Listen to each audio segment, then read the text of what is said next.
How the 1980s changed the world. From 24-hour news to consumerism, free markets, wealth disparity and East-West tensions, today's world took its form in the 1980s. Birth of the billionaires. For better or worse, today's globalized world of billionaires and trillion-dollar corporations has its origins in the early 1980s. It begins with two very different but complementary people.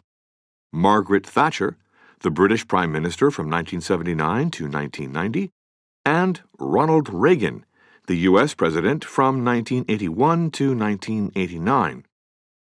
She was a shopkeeper's daughter with strong opinions about the virtues of self-reliance versus government help.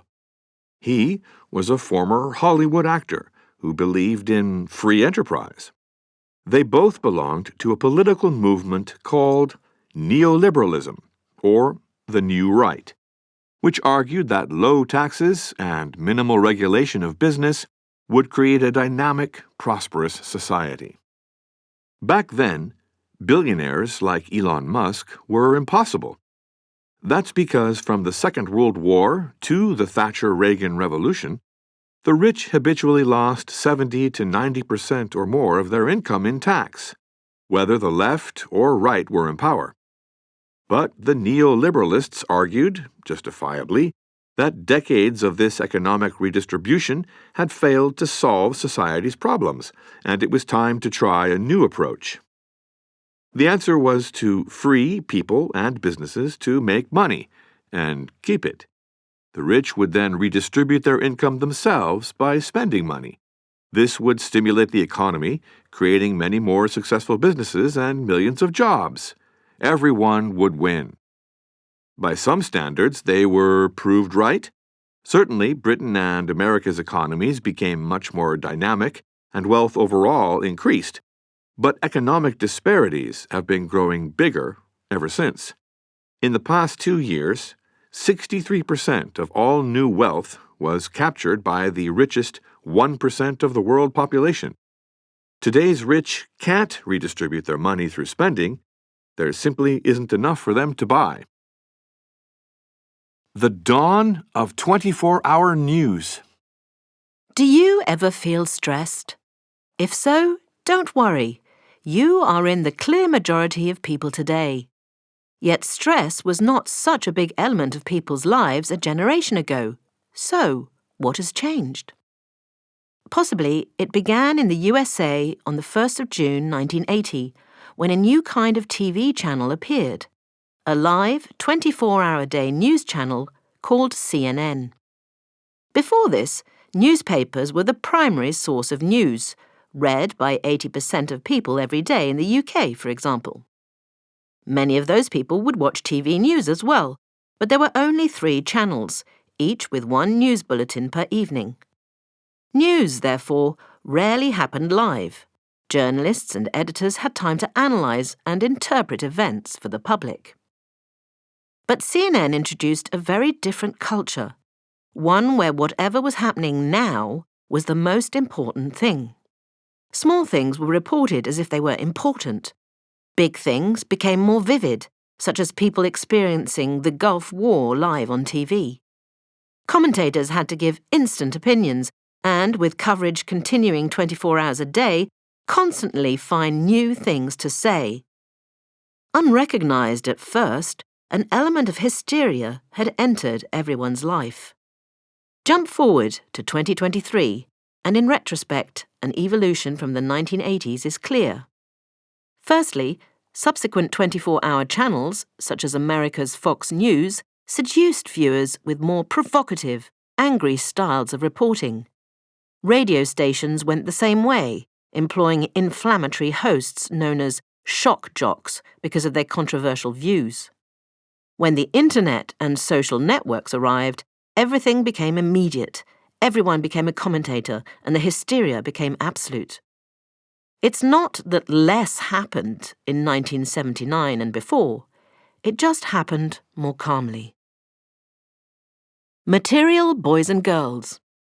The boy with the cold hard cash is always Mr. Right, Madonna sang in 1985. 'Cause we are living in a material world and I am a material girl. At the time, this was still seen as provocative. Most people in Britain and the U.S. still espoused the social mores of earlier decades. You didn't consume in a conspicuous fashion. And you never talked about how rich you were, because money was a taboo subject. But not for much longer. The economic liberalization of the 1980s, especially in the financial industry, created a generation of people who were making good money. The American and British governments encouraged taking pride in this, because making and spending money was key to their nation's economic renewal after the recessions of the 1970s. So these people started to be proudly consumerist. A new term was used for them: young, urban, or upwardly mobile professionals, or yuppies. To be called a yuppie was an insult. Some things were seen as ridiculously yuppie forms of conspicuous consumption, such as using one of the mobile phones that had recently been invented. Indeed, by the decade's end, the term yuppie had fallen into disuse because almost everyone was now a young urban professional of some description. The old manufacturing industries were dying, and the best jobs were now in cities, in service industries such as marketing and media. But because such professions don't make anything very tangible, image became all important. You had to look successful to convince others you were good at your job.